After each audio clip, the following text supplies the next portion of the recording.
আসসালামু and hello everyone, welcome back to my YouTube channel তন্নি ইসলাম। আশা করছি আপনারা সবাই ভালো আছেন। তো আজকে আপনাদের সাথে শেয়ার করব আমি শুক্রবারে কি করলাম। আর এইদিকে ইফান দুষ্টুমি করছিল যে ও আমাকে মারবে, ভয় দেখাচ্ছিল, আর আমি ওর সাথে খুব দুষ্টুমি করছিলাম। আর এই দিক দিয়ে ইফান বলছিল, আপু তোমার পুতুলগুলো বের করে দাও, আমি খেলবো। আমি বলছিলাম না, তুমি আমার অনেক পুতুলই নষ্ট করছো।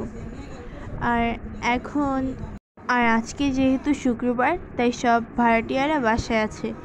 আর আম্মু মুরগি কিনেছে 2টা, অ্যান্ড আমাদের ভাড়াটিয়া আন্টিও 2টা মুরগি কিনেছে, তাই জন্য আমি গেলাম দেখতে।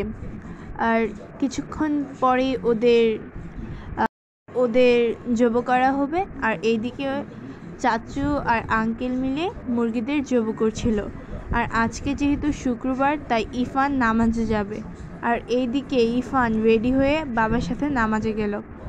আজকের ভিডিও এইটুকুই, দেখা হবে অন্য কোনো ভিডিওতে। সবাই ভালো থাকবেন, সুস্থ থাকবেন, আল্লাহ হাফেজ।